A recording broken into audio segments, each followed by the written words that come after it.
Hi Pomcats! If you know anything about the Pom Pom team, you know that we enjoy making things.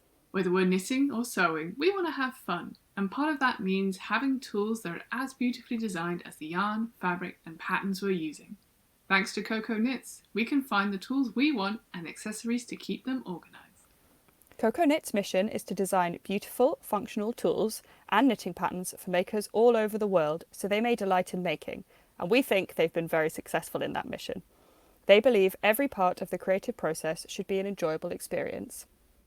And you know what is enjoyable, Lydia? I love that Coco Knits tools cling to magnets. Ooh! Yeah, their Maker's Keep is a strong magnet on a slap bracelet, and their new Maker's Board is a foldable pattern stand with really strong magnets. So, that's really cool. And both are perfect for keeping your tools close at hand. So they can hold your stitch markers, row counters, cable needles, anything, throw that on a magnet. It's great. You can really tell that Coco Knit's tools and accessories are made for knitters by knitters because they're so well designed with making in mind. And they also have accessories made from durable and washable craft paper fabric, which are great gifts for knitters and non-knitters in your life, like the craft caddy and accessory roll, which can help you organise all those little bits. There's always lots of little bits with knitting that you collect in tote bags, project bags, or your purse. You can just hold everything from your yarn snips and the overstory hat you're working on to your lip balm and current library book. Overstory, great project from issue 38. And I don't know about you, Lydia, but I care about the environment. And Coco Knits do too. They carefully consider the environmental impact and sustainability of every product they design and package. Their packaging is reusable and recyclable, thank goodness. And many of their products can be recycled or composted. This is like their tape measures, needle gauges, and their colourful magnets, which are all made with PLA, which is a plastic-free material made from fermented plant material. I think that's really cool. They're thoughtful in so many different ways. And so if you'd like to learn more about Coco Knits, you can find their products in a local yarn store near you or at cocoknits.com. And very excitingly and generously, our listeners, that's you, that's the Pomcats, can get $1 off a knitting pattern from cocoknits.com by using the code Pomcast at checkout. That's Coco Knits, cocoknits.com, and the offer code Pomcast, POMCAST, at checkout for $1 off a Coco Knits knitting pattern. Thanks, Coco Knits, for sponsoring this episode.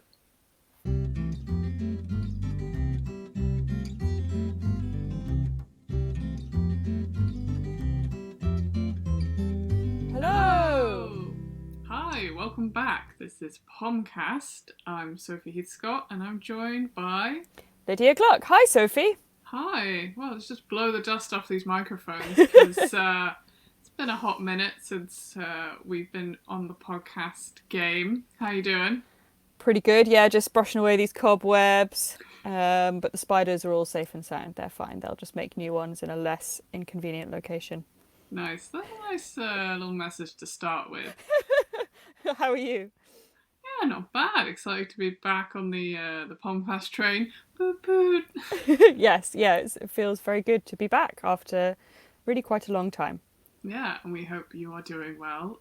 Fellow listeners, fellow Pomcats, we are back with the Pomcast and a more regular listening schedule. So we will now be releasing this podcast every 2 weeks on a Friday.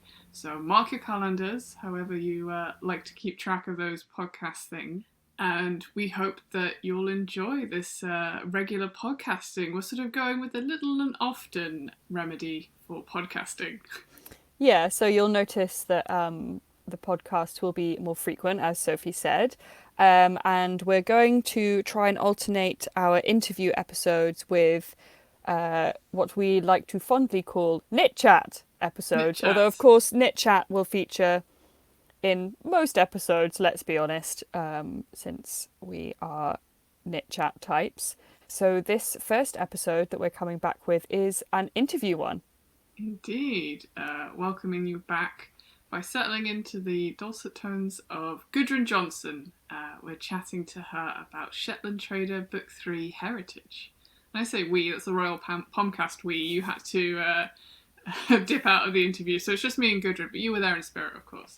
Indeed, yes. I was very sorry not to be able to join the chat, but I do get to listen to the chat, as will our lovely listeners. So, that's not a bad deal. This is you're welcoming the podcast just as much as the people listening. Like, Exactly. oh great, that's a great interview I could listen to. I'll just download that before I head out. Yeah, exactly. But yes, so it's Shetland Trader Book 3 Heritage, and Gudrun Johnston, of course, the designer behind Shetland Trader. We've got some key facts to start out with, as Sophie has helpfully labelled them.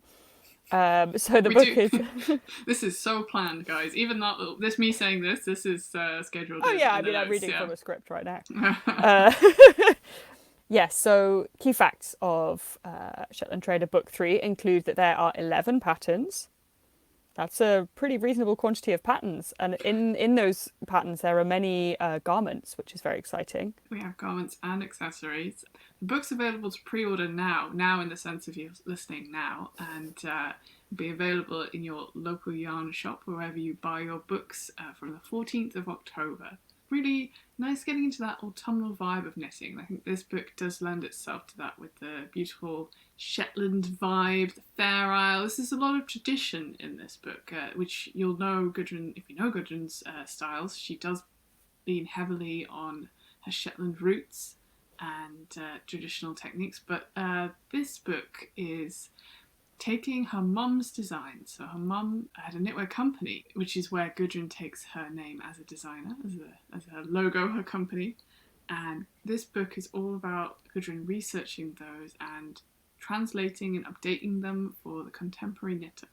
Yeah, so obviously this book, as Sophie said, has a very interesting story, which I'll let Gudrun tell the bulk of course. But also the book itself contains a lot of really interesting writing and kind of behind the scenes or the history of the book itself and of Gudrun's relationship to knitwear and her mum's company. So it's a really wonderful kind of combination of these lovely patterns and the story behind them.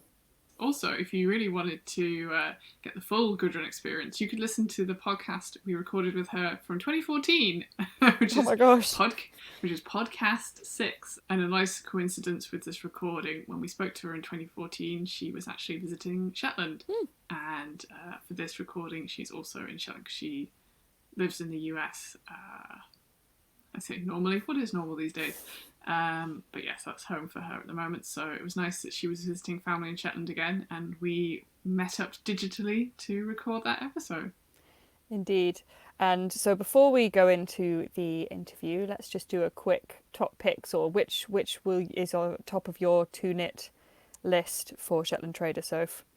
Yeah, which to choose from this gorgeous selection of patterns? Well, I really like Willapund, which is a great name. It's the name of a loch, that's where it comes from, and in Shetland. And that's a Fair Isle vest. And when I say vest, I think of a sleeveless sweater or a jumper. No sleeves, like a tank top, Many words for the same thing. I think it's that quintessential Fair Isle look where you've got that beautiful colour work across your chest all round, and I don't know, I'd like to wear a little vest tank top like that and feel like I was some sort of head gardener of a stately home. I love that for you. Just go around with a nice green watering can, but that's my own fantasy there. And I really love Samora, which is the beret, or you can make it as a beanie. How versatile is that hat, which has this gorgeous crown of Fair Isle? I'm going to be saying Fair Isle a lot because that's the vibe, and there's always Samora to have in this book. Oh, that was good. I do actually like it. I didn't just choose it because of the pun, but I'm just going to work that in there. So. But the pun is the cherry on top, right? Yeah, exactly. Excellent choices. I mean, there are no bad choices here, of course. But the two that I have chosen as top of my to knit list from this book are Maywick, which is a kind of razor shell lace jumper with an all-over lace pattern. Yeah, I feel like it's just so... I could imagine choosing colours for this being so fun. And also that it's quite good, because it's lace, it's not as dense maybe, but I imagine it traps a lot of air and will keep you nice and cozy, but could also be quite good for kind of layering. And when you say razor shell, I'm just picturing that, if people don't know the book, it's like a zigzag lace almost, isn't it? Indeed, yes, yeah. Very good point. And you often see it if you are familiar with Gudrun's work, you might have seen it on kind of hap designs, hap shawls, traditional Shetland shawl designs. So it's quite a classic, and I've done kind of that style of lace before, and it's it's one that you kind of get into the rhythm of. I find quite quickly, like it's quite a good memorable repeat, which makes it, although you're knitting lace, it's got this nice like I'm making wave-like motions with my hands that no one can see. Yes, I Great see. radio. Getting back into the podcast. Yeah. So it kind of looks like this, which my hands are doing. But yeah, so that is one of my picks. And then the other pick, I've gone for Snariness, which is the kind of kerchief / headscarf pattern. Yeah, it's like a kind of open lace design, and Gudrun points out that her mum would often wear a headscarf like that, and I just think it looks really cute, and I love it's styled in both ways, so you can see in the book it as a headscarf and as a kerchief.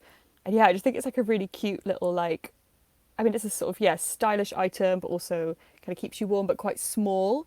Maybe a good way to use up a smaller quantity of yarn, or you could just keep knitting and make it more into a shawl, I think. So I think it's quite versatile in that way. I think I've never made anything with the goal of it being a kerchief or headscarf before, in knitting form, I mean. So I feel like that would be a nice thing to try. Excellent. Well, all these patterns we've mentioned, all the other ones as well, are available to view on the Pom Pom blog and via Ravelry, if that's where you like to look at your patterns as well. And as we said, it's available to pre-order on the Pom Pom website now. And we'll have all the exciting things we've talked about in this podcast on the show notes, which you can also find on the Pom Pom blog. Indeed we will. So I think that we probably, all that's left to say now is that we hope you enjoy this interview. And thanks again to Gudrun for, first of all, designing wonderful things and working with us as her publisher. We're so honoured to be publishing her work, and we can't wait for you all to see it. So over to you, Soph, chatting to Gudrun. All right, over to me.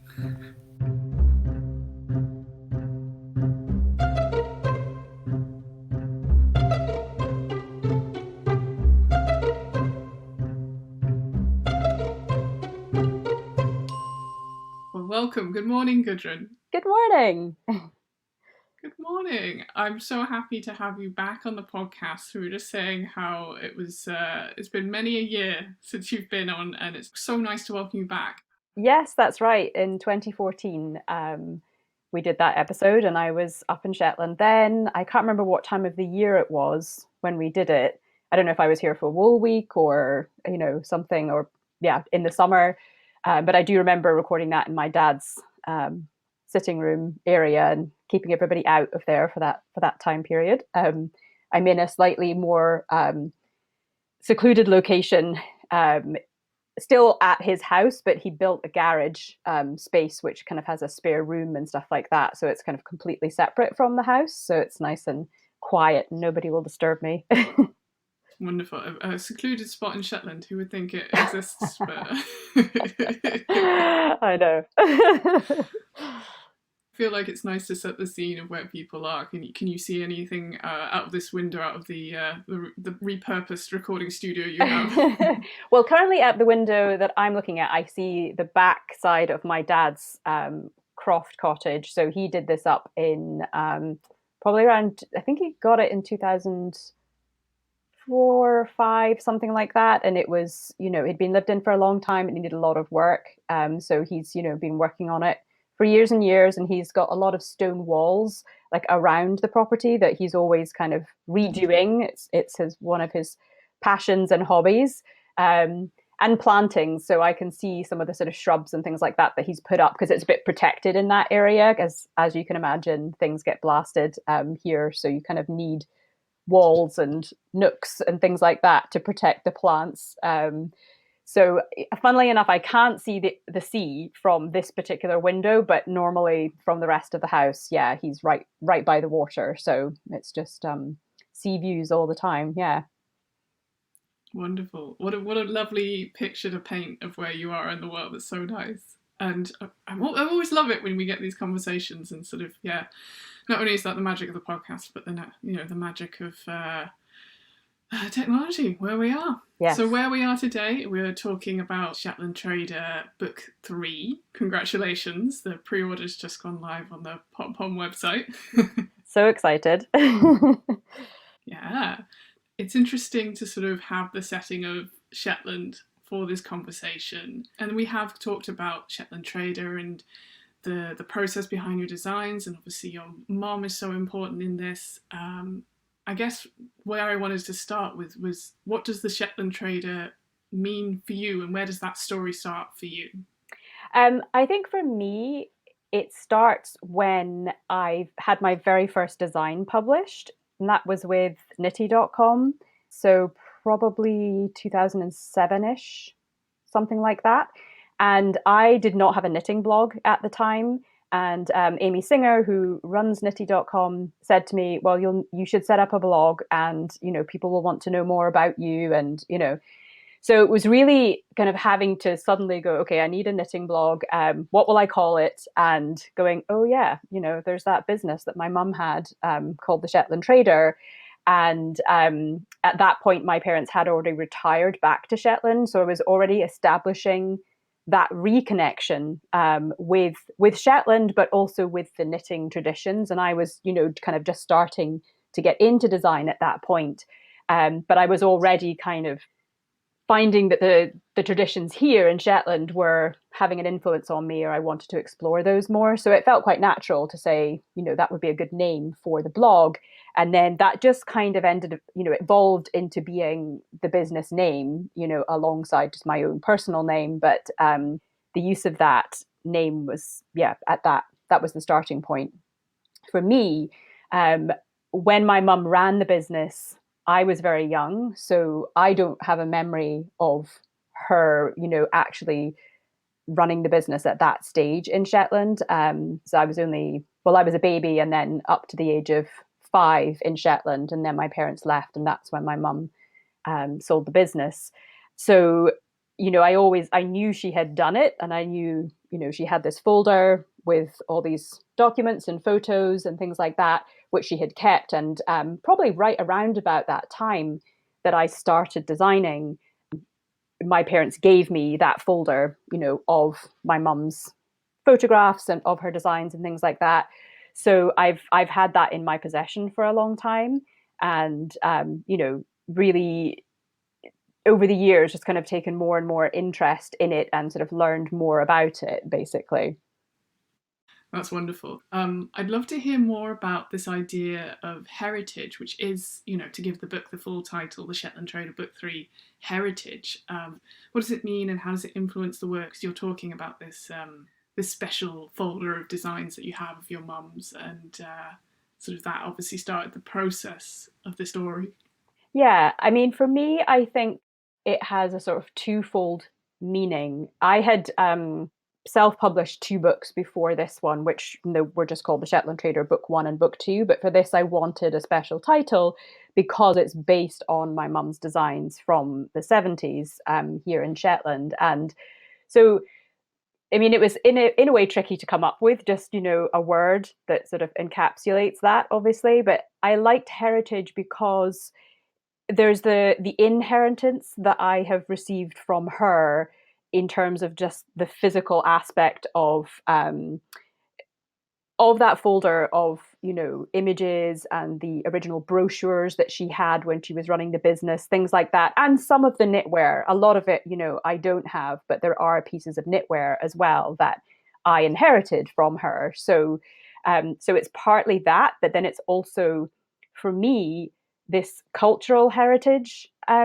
connection as well, because it's also about me reconnecting and finding my place and voice, in Shetland knitwear traditions. And my mum was not a Shetlander. She was an outsider in the sense that, she was from England. It's my dad's side of the family that has the family from Shetland. So my great grandparents are from here. So she came in very much as a sort of newcomer and, carved her own niche at the time.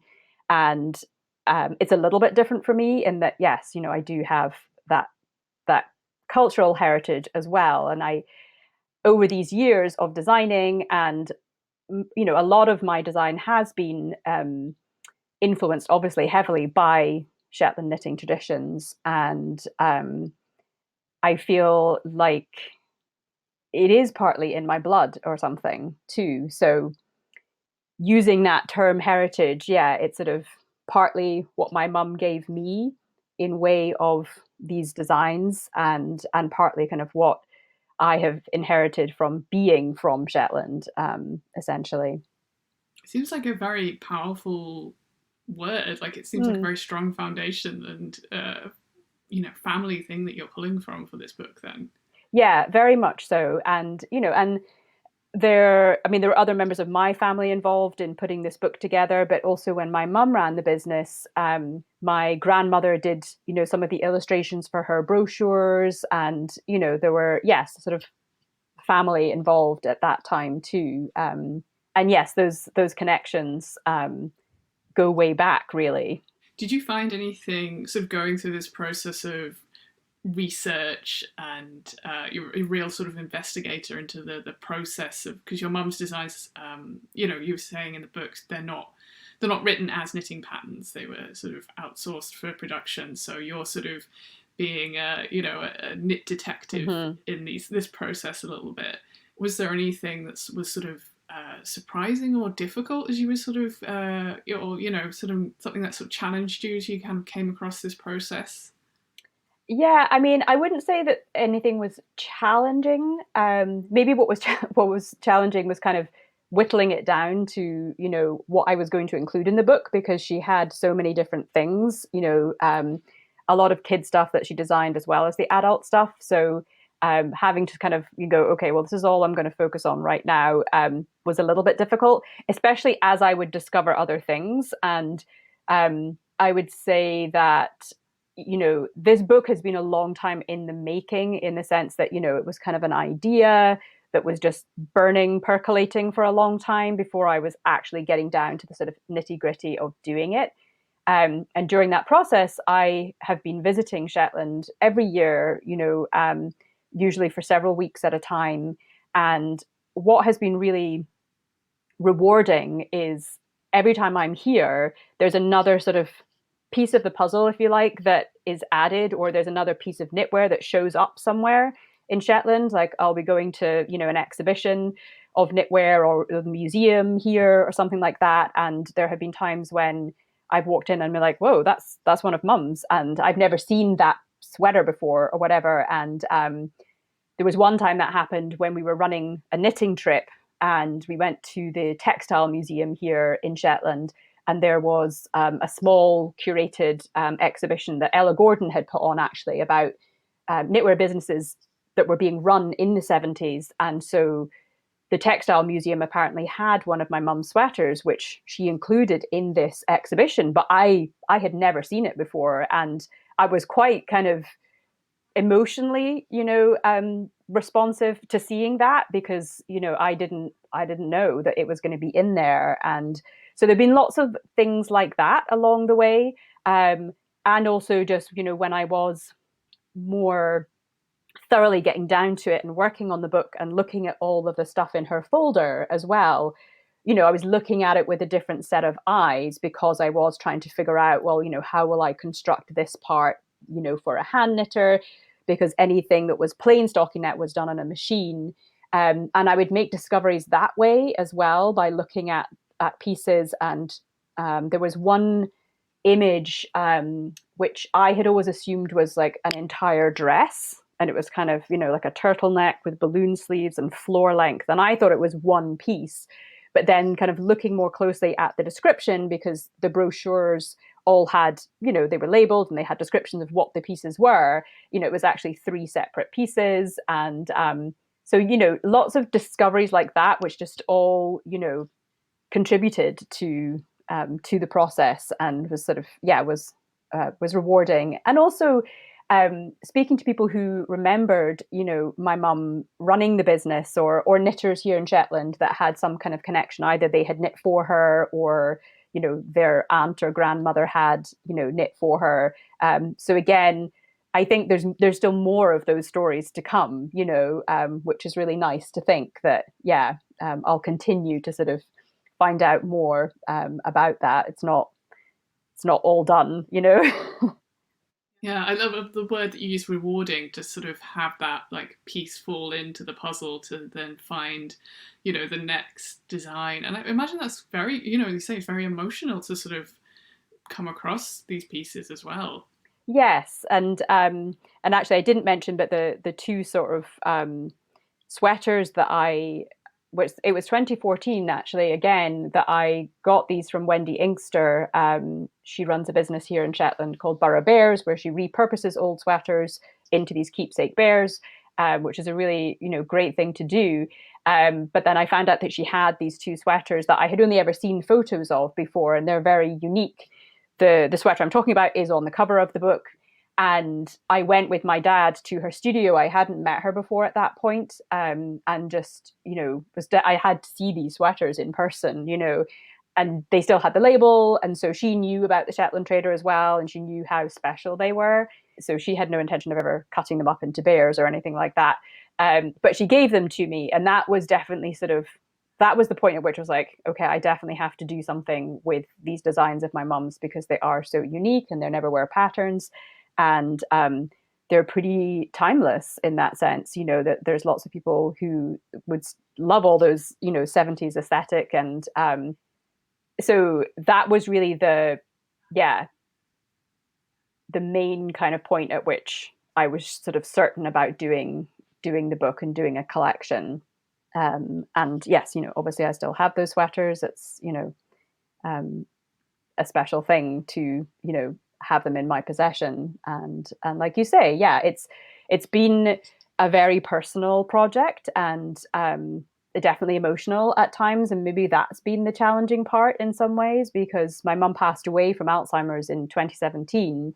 But for a long period before that, it wasn't really like I couldn't directly ask her about this, so it's been really nice to kind of reconnect with her, or sort of think about her whilst I'm working on this book, and imagine what that was like for her running this business, and at the same time as having 4 small kids, and just had a lot going on. So but and again, that has felt rewarding to do that. Yeah. Well, it's a beautiful tribute to your mum, a tribute to her designs and her family, and this a tribute is the most fitting word, I would say. It is. And I, for the rest of my family, they get something out of this as well, like there's this recognition, like you say, of something that she did and was very good at, and had, she just had a really, good eye and aesthetic for this stuff, and it was very successful when she was running it, and for various reasons they left Shetland, but the business itself, did well whilst she was running it, and she's left some really distinctive designs behind, and people should see those. Indeed, they should. Well, I was sort of asking about a challenge in this process, and I think I'd like to. It seems like it's a constant reminder for us all, but creating and producing a book during the pandemic, of course, that set up its own challenges for you. And I think I find it interesting how books get made, but now I think there's this other experience that we've all had producing and creating a book with this challenge. Can you speak of your experience making this? Yeah, I mean, because I had been working on it for quite a long time, it was really hard to have, everything just kind of pulled out from under you, with the pandemic, because I was literally, a day away from getting on a plane to London for the photo shoot, and I'd had all the samples, I'd packed them and everything. We remember. And then I was sitting there going, this doesn't feel good. Like, I really don't think I should be traveling right now. And, as you know, made the decision not to go. But then this limbo period for weeks after that, kind of not knowing or hoping that maybe just in a few months' time we could resume things. And so certainly for those in early weeks, it just almost felt like that door was just kind of closed and I wasn't even really thinking about it. But it was obviously disappointing not to have had that experience and come to London, and my daughter was going to be coming and she was going to model and, all these things. So it did require recalibrating. And at the point at which, we realized that, well, we can't actually really plan for the photo shoot because we don't know when travel will be possible again, all of this, I realized, well, I need to try and pull this together where I am and, without the travel, and see, what resources are, in, I was in Reno, Nevada at that point.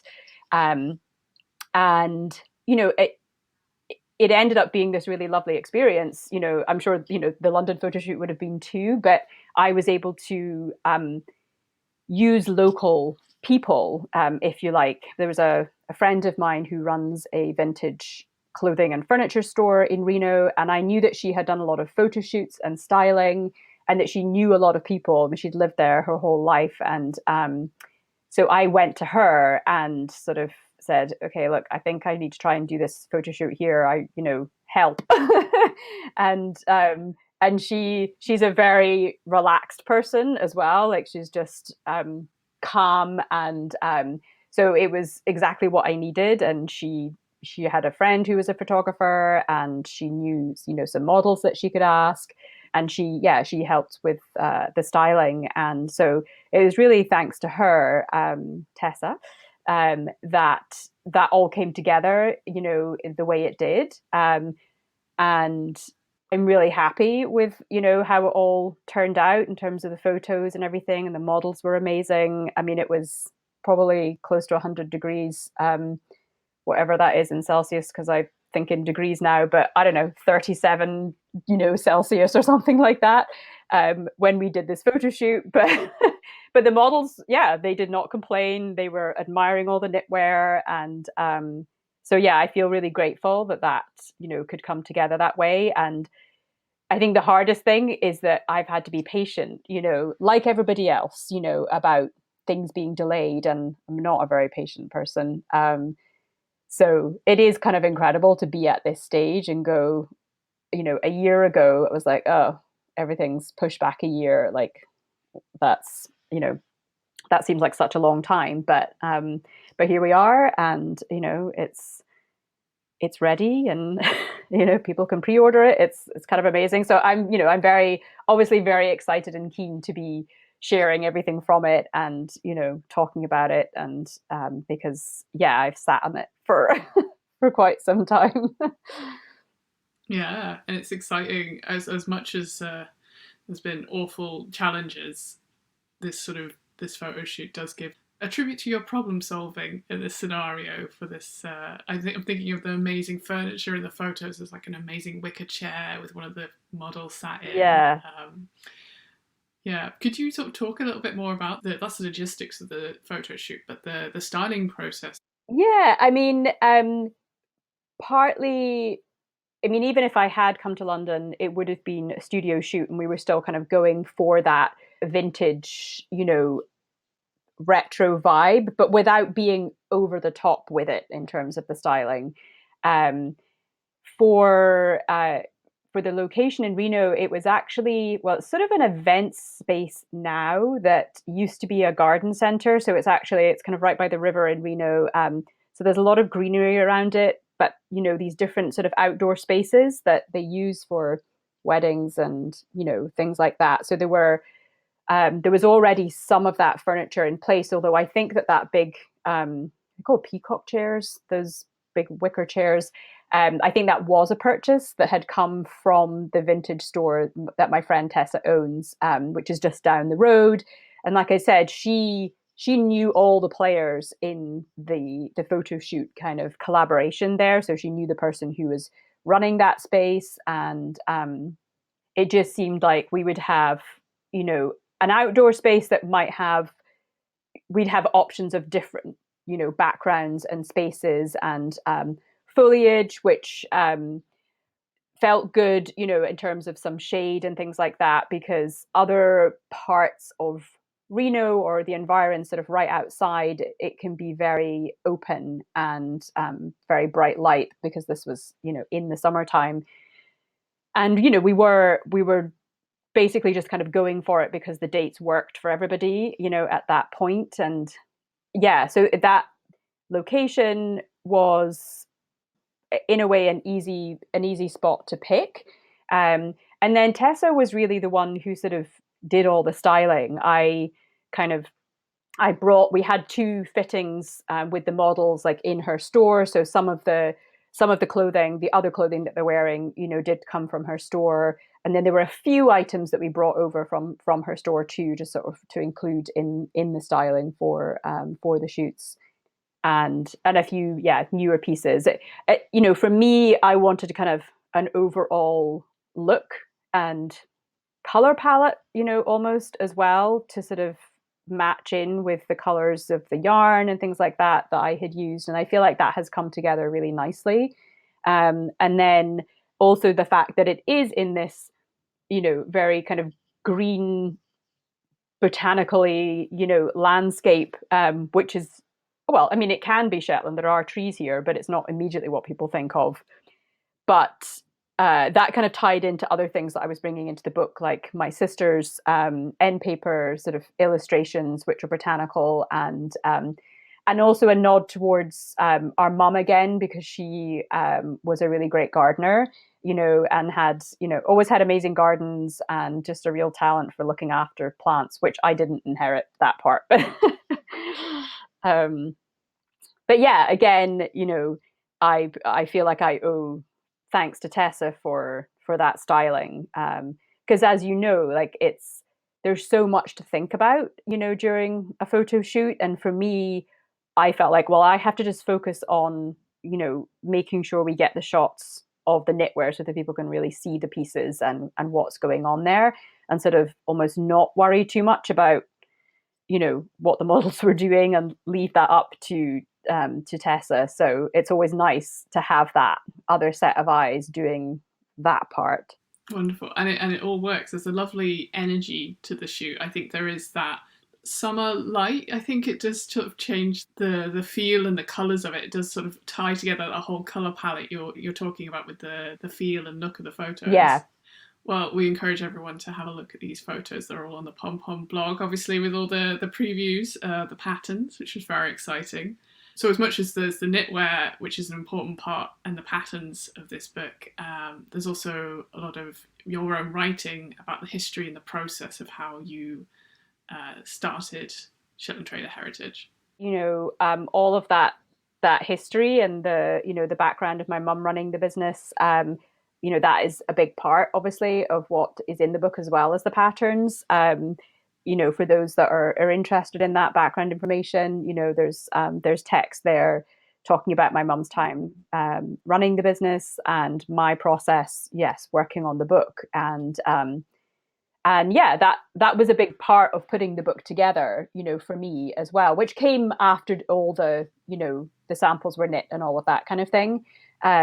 And again, that was a time of just sitting down and focusing on that part, and again, sort of fully engaging with that time in my mum's life, and again, that was a special thing for me to do and include in the book. So we've loved hearing about Shetland Trader Book 3, Heritage. I've got to say the full title because it is so important. And we'd love to just sort of bookend this with asking you about what you're excited about at the moment. What fun thing can you recommend? It doesn't have to be craft or knitting related, but what's sort of setting you alight at the moment? Right now it is knitting related, because I am going to go to Rhinebeck, and I realize that, like, obviously, again, because of the pandemic, it will be the first time sort of getting back together with certain people, in the industry that I haven't seen in person, and a chance to sort of actually do something in person in relation to the book as well, signing the book and physically, doing that in front of people and having the samples and everything. I'm really excited about that. I think, yeah, it's such a different, it's great, all the virtual stuff, of course, and it gives access to so many people. But because of sitting on, this project for so long, and, only I have touched the samples really well, aside from the models and stuff like that. I'm I think that will be a really fun thing to sort of see people actually viewing them in person, and hopefully getting excited about knitting them and stuff too. Yeah. So I would say that's the thing that I'm most excited about. That is an exciting thing, and it's something wonderful to look forward to. I hope, some other people who are listening can hopefully make the trip, and if not, there are the virtual things, not quite as good. They can always grab a ball of Shetland wool to squish in the meantime, Exactly. Well, thank you for sharing more about this book with us, Gudrun. We're really excited to, after all this time, get it out in the world, virtually and in real life. Thank you so much for joining us today from Shetland. It's really lovely to catch up with you.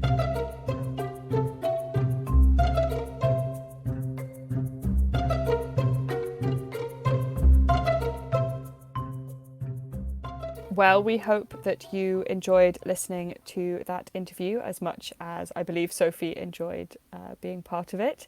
And thanks again to Gudrun, and thanks to you listeners for listening. And we're so glad to be back. We look forward to bringing you more Knit Chat in a couple of weeks. Thanks everyone. Stay tuned and take care. Bye. Bye.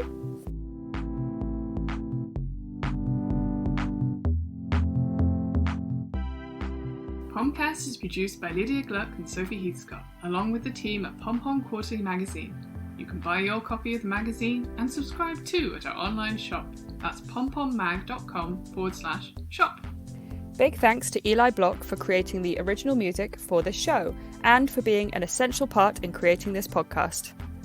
And thanks as well to Portmanteau Music for the tracks used in this episode. Thanks as always to Megan Fernandez, co-creator and editor of Pom Pom Quarterly, and also thanks to the whole Pom Pom team. You know who you are. If you enjoyed this podcast, please subscribe, and why not leave a review? Send any feedback or ideas to podcast@pompommag.com, and don't forget to keep in touch with us via the podcast group on the Pom Pom Ravelry forum.